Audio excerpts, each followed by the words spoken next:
Hello and welcome guys. CMA final strategic cost management का ये chapter 2 है। हम लोग क्वेश्चन नंबर 10 तक देख चुके हैं, क्वेश्चन नंबर 9 तक देख चुके हैं। एक्चुअली ये क्वेश्चन नंबर 10 है हमारा। ठीक है, तो स्टार्ट करते हैं। We limited produces two product P and Q. The draft budget for the next month is as under. तो यहाँ पे ड्राफ्ट बजट गिवन है। Then fixed expenses are estimated at this much per month. The company absorbs fixed overheads on the basis of machine hours, okay, and which are fully utilized by the budgeted production and cannot be further increased. When the budget was discussed, MD states that the product mix should be altered to yield optimum profit. The marketing director suggests that he should introduce a new product C, each unit of which take 1.5 machine hours. However, a processing VAT involving a capital outlay of 2 lakh is to be installed for processing product C. Additional fixed overhead relating to the processing VAT was estimated at 60,000 per month.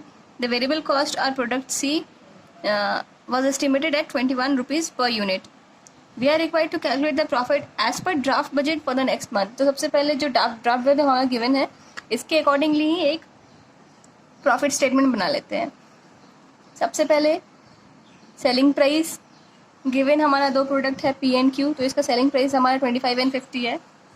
Selling price 25 and 50 और इसे total cost less कर देंगे जो कि 20 और 40 है। हमारा profit आ जाएगा 5 per unit and 10 per unit. तो हमारा बजटेड यूनिट कितना है? बजट यूनिट हमारा पी के लिए है 40,000 और क्यू के लिए है 80,000। प्रॉफिट आएगा 2 लाख और 8 लाख, टोटल 10 लाख। तो प्रॉफिट निकल गया इस तरह से। नेक्स्ट बोल रहे हैं revise the product mix based on the data given P and Q to yield optimum profit. तो इसके लिए सबसे पहले हम लोग प्रायोरिटी डिटरमाइन करेंगे। टोटल 11,20,000, इससे फिक्स कॉस्ट लेस करेंगे 1,60,000 आ जाएगा। हमारा क्या है ये वेरिएबल कॉस्ट। इसके बाद फिक्स कॉस्ट पर यूनिट निकाल लेंगे। कैसे? हमारा टोटल जो बजटेड यूनिट है पी और क्यू का वो है 40,000 एंड 80,000। तो 40,000 यहाँ क्या बोल रहा है कि जो फिक्स कॉस्ट है वो एब्जॉर्ब हो रहा है on the basis of machine hours which are fully utilize by the budgeted production. तो बजटेड प्रोडक्शन कितना है? 40 और 80 है। अब ये मशीन आवर्स से मल्टीप्लाई कर देंगे तो कितना आएगा? 40 to 80 और इधर भी 80, टोटल 1,60,000 आ जाएगा। हमारा फिक्स्ड कॉस्ट है 9,60,000 divide by 1,60,000 equals to ₹6 per hour, पर मशीन आवर। ठीक है, ये हमारा फिक्स कॉस्ट का रेट आ जाएगा। तो अगर ये ₹6 पर मशीन आवर आ रहा है तो पी के लिए कितना हो जाएगा? यहाँ पे कितना टाइम लगता है एक यूनिट बनाने में? 2 मशीन आवर्स पर यूनिट लगता है। तो पी के लिए कितना हो जाएगा? 6 × 2 और क्यू के लिए क्या हो जाएगा? 6 × 1। 1 आवर लगता है पर यूनिट के लिए, तो 6 × 1। इस तरह से फिक्स कॉस्ट पर यूनिट निकाल लेंगे। वेरिएबल कॉस्ट पर यूनिट भी आ जाएगा। कैसे? अगर 12 फिक्स्ड है तो total cost less fixed cost, बाकी वेरिएबल कॉस्ट आ जाएगा। सिमिलरली 40 - 6 34 क्यू का भी आ जाएगा। कंट्रीब्यूशन पर यूनिट कैसे आएगा? सेलिंग प्राइस से वेरिएबल कॉस्ट लेस कर देंगे। सेलिंग प्राइस है 25, वेरिएबल कॉस्ट है 8, तो 25 - 8 17। सो कंट्रीब्यूशन पर मशीन आवर कितना होगा? 17/2 एंड 16/1। तो हमारा 8.5 और 16 आ गया। इस तरह से रैंकिंग कितना हो जाएगा? क्यू का 1 और पी का 2। वर्किंग आवर्स, अवेलेबल आवर्स कितना है? 40,000 × 2 पी का और 80,000 × 1 क्यू का। तो टोटल यूनिट हमारा अवेलेबल आवर्स हो गया 1,60,000। तो सबसे पहले हम लोग क्यू को प्रेफरेंस देंगे। तो क्यू का कितना आवर्स लगेगा हमारा बजटेड प्रोडक्शन में? क्यू का टोटल यूनिट है 1 लाख, तो 1 लाख आवर्स यहाँ पे लग जाएगा क्यू के लिए। तो हमारे पास 60,000 बच गया। तो इसमें कितना यूनिट हम लोग पी का बना सकते हैं? 60 / 2, क्योंकि एक यूनिट बनाने के लिए 2 घंटा लगता है। तो 30,000 यूनिट्स यहाँ से हम लोग statement of optimum mix and relevant profit निकाल लेंगे। नंबर ऑफ यूनिट पी का 30, क्यू का 1 लाख, कंट्रीब्यूशन भी निकाल चुके हैं। टोटल कॉस्ट हम लोग ऐड करके यहाँ पे फिक्स कॉस्ट से लेस करके प्रॉफिट निकाल लेंगे। Next question. The company decides to discontinue either product P or Q, whichever is giving lower profit, and proposes to substitute product C instead. क्या बोल रहा है कि कंपनी क्या बोल रहा है कि P और Q में जो दोनों में से कोई भी जो कम प्रॉफिट दे रहा है उसको हम लोग रिप्लेस कर दें प्रोडक्ट सी के साथ। और प्रोडक्ट सी जो है वो 15% रिटर्न यील्ड करना चाहिए return on additional capital employed besides maintaining the same profit as invested in two. तो बोल रहा है कि जो ये प्रोडक्ट सी जो आया है ये 15% रिटर्न ऑन कैपिटल एम्प्लॉयड इसका रिटर्न होना चाहिए जो एडिशनल कैपिटल एम्प्लॉय किया जाएगा, और इसके साथ उसको मेंटेन करना पड़ेगा सेम प्रॉफिट लेवल जो हम लोग अभी क्वेश्चन 2 में प्रॉफिट लाए हैं उसको भी मेंटेन करना पड़ेगा। तो पी और क्यू में सबसे लेस प्रॉफिटेबल पी है, तो पी को हम लोग रिप्लेस कर देंगे सी के साथ। वेरिएबल कॉस्ट कितना है 21, फिक्स्ड कॉस्ट कितना है सी का 60,000, मशीन आवर रिलीज कितना हो रहा है 60,000 आवर्स। तो कितना यूनिट प्रोड्यूस हो सकता है, सी को 1.5 मशीन आवर लगता है पर यूनिट प्रोड्यूस करने में, तो हमारे पास 60,000 आवर है डिवाइड बाय 1.5 तो 40,000 यूनिट बना सकता है ये। ठीक है, अब हम लोग यहाँ पे प्रॉफिट कंप्यूट कर लेंगे। सबसे पहले कंट्रीब्यूशन कितना मेंटेन करना होगा, हमारा कंट्रीब्यूशन ऊपर में कितना आ रहा था 21,10,000, तो 21,10,000 तो मेंटेन करना ही पड़ेगा, 21,10,000।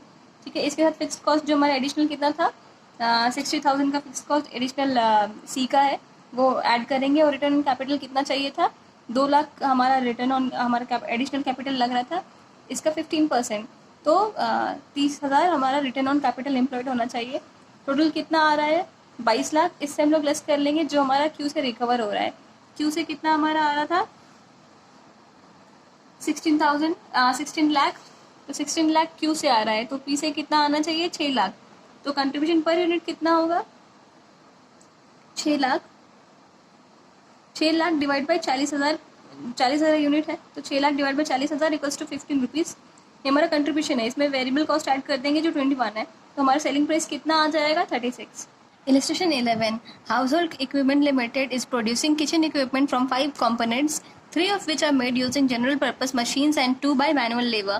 The data for the manufacture of the equipment is as follows.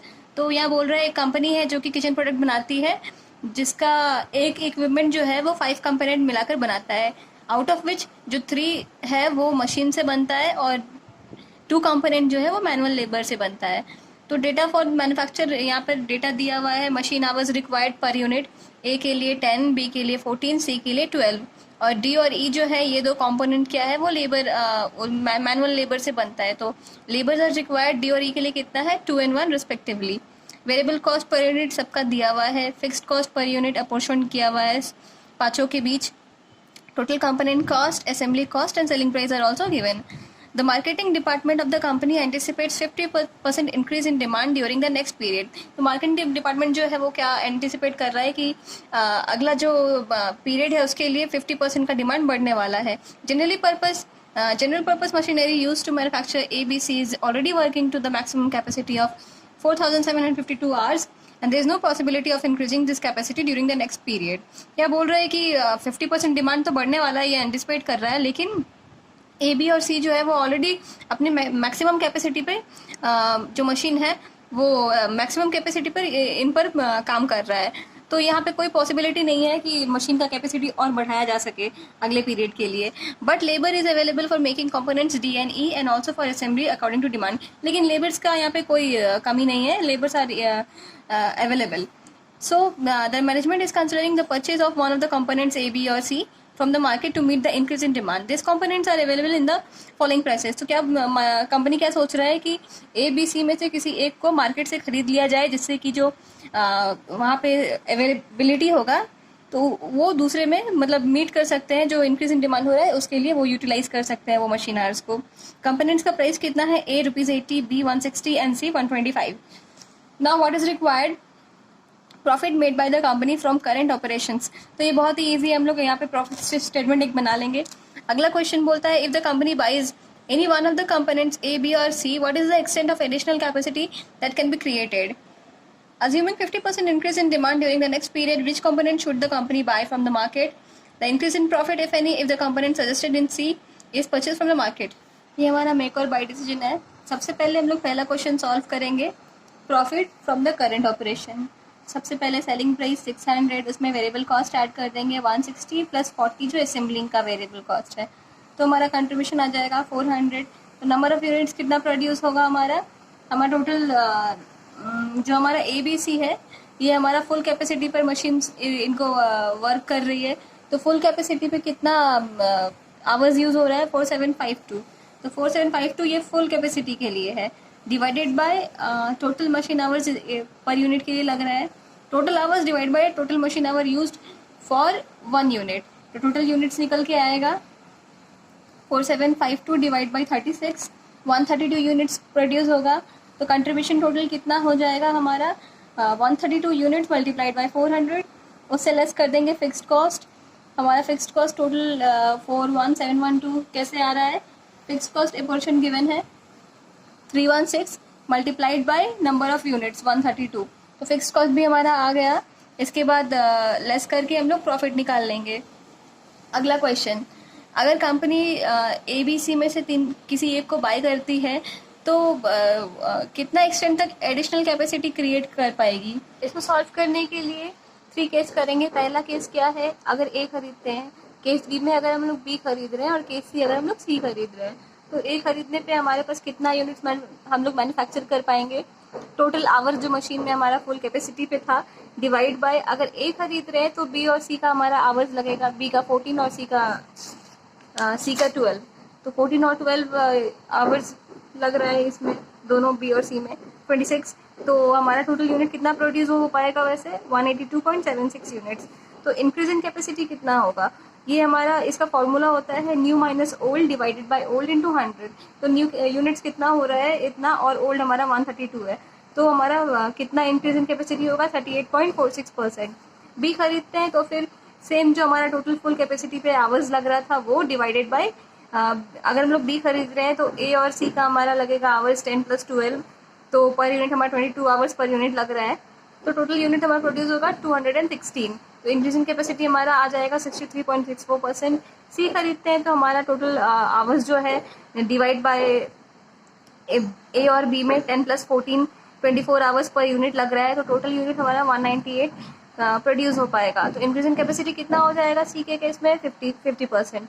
तो ये हमारा टोटल कैपेसिटी क्रिएट होगा अगर हम लोग तीनों में से किसी एक को बाहर से बाई करते हैं। तो अगला क्वेश्चन बोल रहा है कि अगर हमारा 50% इंक्रीज हो रहा है डिमांड, तो फिर हम लोग को कौन सा कंपोनेंट बाहर से खरीदना चाहिए। इसके लिए फिर से हम लोग रैंकिंग मेथड यूज़ करेंगे। तो ए और बी और सी का हमारा बाइंग कॉस्ट कितना आ रहा था 80, 160 और 125। वेरिएबल कॉस्ट प्रोड्यूस करने से कितना आ रहा था हम लोग का, तो ए के लिए 32, बी 54 और सी 58। तो हमारा ये तो मैन्युफैक्चर करने से लग रहा था, लेकिन बाय करने से इतना लगेगा, तो हमारा एक्स्ट्रा बाइंग कॉस्ट कितना लग रहा है जो वेरिएबल कॉस्ट से भी ज़्यादा हो, माइनस करके 48 ए का, बी का 106 और सी का 67। तो एक्सेस बाइंग कॉस्ट पर मशीन आवर कितना हो जाएगा, क्योंकि हमारा क्वेश्चन मशीन आवर पे बेस्ड है। तो 48 डिवाइडेड बाई 10 ए के लिए, 106 डिवाइड बाई 14 फॉर बी के लिए, और सी के लिए 67 डिवाइडेड बाई 12, हाँ 12। तो हमारा 4.8, 7.571 और 5.583 आ जाएगा रिस्पेक्टिवली।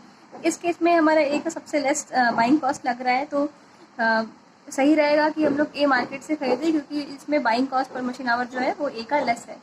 लेकिन अगर हम लोग कैपेसिटी वाइज देखें तो यहाँ पे कैपेसिटी वाइज ए का कैपेसिटी, अगर हम लोग ए बाहर से खरीदते हैं तो कैपेसिटी बहुत कम क्रिएट हो रहा है।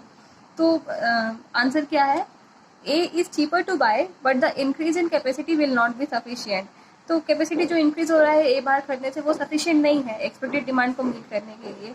तो हमारा ये 50% जो कैपेसिटी है क्रिएट हो रहा है वो सी से क्रिएट हो रहा है, और हमारा सी जो है इसका बाइंग कॉस्ट जो है ए के बाद नेक्स्ट सी का ही है। तो इसलिए हम लोग को सी जो है वो बाहर से खरीदना चाहिए, हमारा कैपेसिटी भी इंक्रीज होगा और कॉस्ट भी ज़्यादा नहीं है, मिनिमल ही है। अगला क्वेश्चन बोलता है अगर हम लोग क्वेश्चन सी के अकॉर्डिंगली आंसर लेके चले तो हमारा प्रॉफिट क्या होगा। तो सी के अकॉर्डिंगली हमारा आंसर क्या था कि हम लोग सी बाहर से बाय कर रहे हैं, ठीक है। तो इस केस में हमारा प्रॉफिट कितना है, सबसे पहले नंबर ऑफ यूनिट जो हमारा प्रोड्यूस हो पाएगा अगर हम लोग सी बाहर से खरीद रहे हैं, तो कितना यूनिट प्रोड्यूस हो पाएगा 198, ठीक है। सेलिंग प्राइस हमारा 600 लग रहा है, और वेरिएबल कॉस्ट कितना है हमारा 200 वेरिएबल कॉस्ट था, उससे लेस कर देंगे सी वाला वेरिएबल कॉस्ट जो हम लोग बाहर से खरीद रहे हैं, और हमारा न्यू जो ऐड हो रहा है वो क्या है सी का परचेज कॉस्ट। तो 267 आ जाएगा वेरिएबल। कंट्रीब्यूशन कितना होगा लेस करके 333, टोटल कंट्रीब्यूशन आ जाएगा 333 मल्टीप्लाइड बाय 198। उससे हम लोग फिक्स कॉस्ट जो हमारा है वो लेस कर देंगे, प्रॉफिट आ जाएगा। लेस कर देंगे एग्जिस्टिंग प्रॉफिट, वो हमारा 11,088 आ रहा था, तो इंक्रीज इन प्रॉफिट कितना हो जाएगा लेस करके 13,134। Illustration number 12, optimum product mix का ये सम है। As a part of its rural upliftment program, the government has put under cultivation a farm of 26 hectares to grow tomatoes of 4 varieties. ठीक है, तो यहाँ पे बोल रहा है कि गवर्नमेंट प्रोग्राम के तहत एक फार्म को कल्टीवेट किया जा रहा है। ये फार्म कितने हेक्टर्स का है? 96 हेक्टर्स का। और यहाँ पे 4 तरह के टमाटर को ग्रो किया जाएगा, royal red, golden yellow, juicy crimson और sunny scarlet. Of the total 68 hectares are of the total 68 hectares are suitable for all 4 varieties. तो ये इसमें 68 हेक्टर्स जो है वो चारों वेराइटीज के लिए सुटेबल है। But the remaining 28 hectares are suitable for growing only golden yellow and juicy crimson. लेकिन इसमें जो 28 हेक्टर्स है वो सिर्फ 2 तरह के टमाटर को ग्रो करने के लिए सुटेबल है, गोल्डन येलो और juicy crimson. Labour is available for all kinds of farmer and there is no constraint. Labour का कोई कंस्ट्रेंट नहीं है। Market requirement is that all 4 varieties of tomato must be produced with a minimum of 100 boxes of any one variety. लेकिन जो market requirement है वो क्या है कि हर जो भी वेराइटी है वो कम से कम उसका मिनिमम 100 बॉक्सेस होना चाहिए हर वेराइटी का। The farmers engaged have decided that the area devoted to any crop should be in terms of complete hectare and not in fraction of hectares. The other limitation is that not more than 22,750 boxes of any one variety should be produced. तो यहाँ पर farmer decide किए कि वो जो land ये करेंगे, apportion करेंगे चारों टमाटोज में, वो क्या होगा, फ्रैक्शन में नहीं होगा। और क्या है कि वो लोग 22,750 से ज़्यादा बॉक्सेस किसी भी वैरायटी का नहीं प्रोड्यूस करेंगे। तो इस क्वेश्चन में हमारे पास जो है वो चार लिमिटेशंस है। पहला लिमिटेशन क्या है कि 28 हेक्टेयर का जो लैंड है वो सिर्फ हम लोग यहाँ पर 2 तरह के टमाटर के लिए यूज़ करेंगे, गोल्डन येलो और जूसी क्रिम्सन। दूसरा कि मार्केट रिक्वायरमेंट जो है वो कम से कम हम लोग को मिनिमम 1000 बॉक्सेस कोई वैरायटी का देना पड़ेगा। थर्ड क्या है कि फार्मर्स फ्रैक्शन किसी को नहीं देंगे, कोई भी वैरायटी को फ्रैक्शन हेक्टर नहीं मिलेगा, जो भी मिलेगा कंप्लीट हेक्टर के टर्म पे मिलेगा। फोर्थ लिमिटेशन है कि 22,750 से ज़्यादा बॉक्सेस प्रोड्यूस नहीं करेंगे कोई भी वेराइटीज़ का। यहाँ पे रिलेवेंट डेटा गिवन है जैसे कि annual yield, boxes per hectare, cost, direct cost, material, labour, fixed overheads given है, टोटल फिक्स्ड ओवरहेड निकाल लेंगे। इसके बाद find out within the given constraint the area to be cultivated with each variety of tomatoes if the largest total profit has to be achieved। तो पहला question क्या बोलता है कि कंस्ट्रेंट को ध्यान में रखते हुए जो एरिया कल्टीवेट किया जा रहा है with each variety of tomatoes, तो सबसे ज़्यादा लार्जेस्ट टोटल प्रॉफिट अचीव कितना होगा। ठीक है, तो सबसे पहले हम लोग कंट्रीब्यूशन निकाल लेंगे और उसके हिसाब पर रैंकिंग कर लेंगे। तो statement showing contribution per hectare and determination of priority for profitability. तो प्रॉफिट निकालने के लिए सबसे पहले कंट्रीब्यूशन निकालेंगे और उसका रैंकिंग करेंगे। सेल्स रियलाइज पर हेक्टर कितना आ जाएगा, हमारा जो एनुअल यील्ड है per hectare, annual yield boxes per hectare कितना है 350, ये हमारा बॉक्सेस पर हेक्टर है। और हमारा मार्केट प्राइस पर बॉक्स कितना है 15.38, पर बॉक्स इतना है और बॉक्स पर हेक्टर इतना है। तो 350 मल्टीप्लाइड बाई 15.38 रॉयल रेड का सेल्स रियलाइज आ जाएगा। इसी तरह से हम लोग बाकी का भी निकाल लेंगे। गोल्डन येलो का कैसे होगा, 100 मल्टीप्लाइड बाई 15.87, 1587 वैल्यू आ जाएगा। सिमिलरली इसका और इसका भी हम लोग निकाल लेंगे। फिर वेरिएबल कॉस्ट हमारा गिवन है, हम लोग ऐड करते जाएंगे। हमारा ये सब पर हेक्टर में जो है वो हम लोग डायरेक्टली बिठा लेंगे और जो हमारा पर बॉक्स में है उसको हम लोग को कन्वर्ट करने का पड़ेगा पर हेक्टर में। कैसे करेंगे, हमारा पर हेक्टर यहाँ पे 350 है, मल्टीप्लाई कर देंगे। जैसे कि हमारा पैकिंग पर बॉक्स जो है ये हमारा पर बॉक्स में गिवन है, तो पर हेक्टर करने के लिए 3.6 मल्टीप्लाई बाई 350, इसको भी 350 से मल्टीप्लाई कर देंगे। C direct material 476, growing cost per hectare 896, harvesting and packing कितना होगा 350 इंटू 3.6 1260 और ट्रांसपोर्ट 1820। गोल्डन येलो के केस में भी हम लोग वैसा ही करेंगे। मटेरियल और ग्रोइंग कॉस्ट तो जो दिया है वही आएगा, लेकिन पैकिंग और ट्रांसपोर्ट को क्या करेंगे हम लोग मल्टीप्लाई कर देंगे 100 के साथ। बाकी के साथ भी हम लोग ऐसा ही करेंगे। तो हमारा टोटल कॉस्ट आ जाएगा रॉयल रेड के केस में 4452। हमारा कंट्रीब्यूशन पर हेक्टर कितना आ जाएगा, लेस कर देंगे सेल से, वैल्यू आ जाएगा 931। सिमिलरली गोल्डन येलो का -85। हम लोग कंट्रीब्यूशन के हिसाब पर रैंकिंग सेट कर देंगे। सबसे ज़्यादा रैंकिंग रैंक 1 किसको देंगे? कंट्रीब्यूशन 931 हाईएस्ट है, तो रैंक 1 जाएगा रॉयल रेड को। Rank 2 sunny scarlet, rank 3 juicy crimson and 4th golden yellow. Question के हिसाब से हमको एरिया इस तरह से एलोकेट करना है कि हमारा हाईएस्ट प्रॉफिट आए। तो उस बेसिस पे सबसे पहले हम लोग रैंकिंग कर चुके हैं ईच वैरायटी के लिए। अब हम लोग एरिया एलोकेट करेंगे। अब हम लोग ऑप्टिमाइज कर लेंगे। तो statement showing optimum product mix under the given conditions. सबसे पहला हम लोग का 4 कंडीशन में से एक ये भी है कि मिनिमम बॉक्सेस जो है वो 1000 होना ही चाहिए ईच वेराइटी का। तो मिनिमम बॉक्सेस कितना होगा? 1000 for each 1000। Area required for this minimum Hector, तो कम से कम एरिया कितना रिक्वायर्ड होगा? रॉयल रेड के केस में हमारा बॉक्सेस पर हेक्टर कितना था? 350 बॉक्सेस पर हेक्टर था 350। तो एक हेक्टर में 350 बॉक्सेस हो रहा है और हमारा टोटल बॉक्सेस कितना होना चाहिए? 1000। तो कितना हमारे पास एरिया रिक्वायर्ड है? 1000 डिवाइड बाई 350, 2.85। तो 2.85 वैल्यू हम लोग ले नहीं सकते क्योंकि एक कंस्टेंट ये भी है कि हम लोग फ्रैक्शन नहीं प्रोवाइड करेंगे। हम लोग जो है वो सर्टेन नंबर प्रोवाइड करेंगे, नॉट अ फ्रैक्शन। तो 3 हेक्टर्स रॉयल रेड के केस में। इसी तरह से गोल्डन येलो का भी निकाल लेंगे। Boxes per hectare golden yellow का है 100। तो 1000 के लिए कितना हो जाएगा? 1000 डिवाइड बाई 100, 10। बाकियों का भी ऐसे ही निकाल लेंगे। Now remaining land apportion. तो टोटल लैंड यहाँ पर कितना आ रहा है? 3, 10, 14 एंड 6, टोटल 33। तो हमारे पास कितना था? 96 प्लस 33, 63 बच जाएगा। इसको अपोर्शन कर देंगे on the basis of priority. सबसे ज़्यादा प्रायोरिटी हमारा रॉयल रेड का था, तो इसको हम लोग अपोर्शन करेंगे। लेकिन हमारे पास यहाँ पे एक और यहाँ पे क्राइटेरिया क्या है कि 28 हेक्टर जो है वो गोल्डन येलो और जूसी क्रिम्सन के लिए ही बेनिफिट है, बाकी वहाँ पे हम लोग प्रोड्यूस नहीं कर सकते। तो 10 प्लस 14, 24 ऑलरेडी यूज्ड अप हो गया है, तो 4 जो है वो भी यहीं पे यूज़ होगा। तो नेक्स्ट हमारा प्रायोरिटी इन दोनों के बीच में जूसी क्रिम्सन का ज़्यादा है, तो 4 इसको प्रोवाइड कर देंगे। तो 63 लेस 4, 59 रॉयल रेड को जाएगा। नंबर ऑफ हेक्टर्स कितना हो गया? 59 प्लस 3, 62, 10, 14 प्लस 4, 18 एंड 6, टोटल 96। अब कंट्रीब्यूशन पर हेक्टर निकाल लेंगे। कंट्रीब्यूशन हम लोग पीछे निकाल चुके हैं यहाँ पर। रॉयल रेड के लिए 931, गोल्डन येलो का -85, सबका कंट्रीब्यूशन हम लोग निकाल ही चुके हैं, तो टोटल कंट्रीब्यूशन भी निकाल लेंगे। ठीक है, इसके बाद हम लोग क्या करेंगे? टोटल कंट्रीब्यूशन से फिक्स्ड कॉस्ट जो है वो लेस कर देंगे। फिक्स्ड कॉस्ट भी गिवन है, ग्रोइंग, हार्वेस्टिंग, ट्रांसपोर्ट और जनरल एडमिन का, चारों को ऐड करके टोटल फिक्स्ड कॉस्ट निकाल के हम लोग टोटल कंट्रीब्यूशन से लेस करेंगे, हमारा प्रॉफिट आ जाएगा। Part 2 of the question, the amount of such profit in rupees. A nationalized bank has come forward to help in the improvement program of 28 hectares in which only golden yellow and juicy crimson will grow with a loan of rupees 5,000 at a very nominal interest rate of 6% per annum. When this improvement is carried out, there will be saving of rupees 1.25 per box in the harvesting cost of golden yellow, and the 28 hectares will become suitable for growing royal red in addition to the existing golden yellow and juicy crimson variety.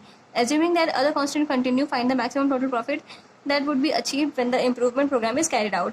यह बोल रहे हैं कि एक nationalise bank है जो कि improvement programme में आया है और वो the bank is ready to provide loan of rupees 5,000 at interest rate of 6%।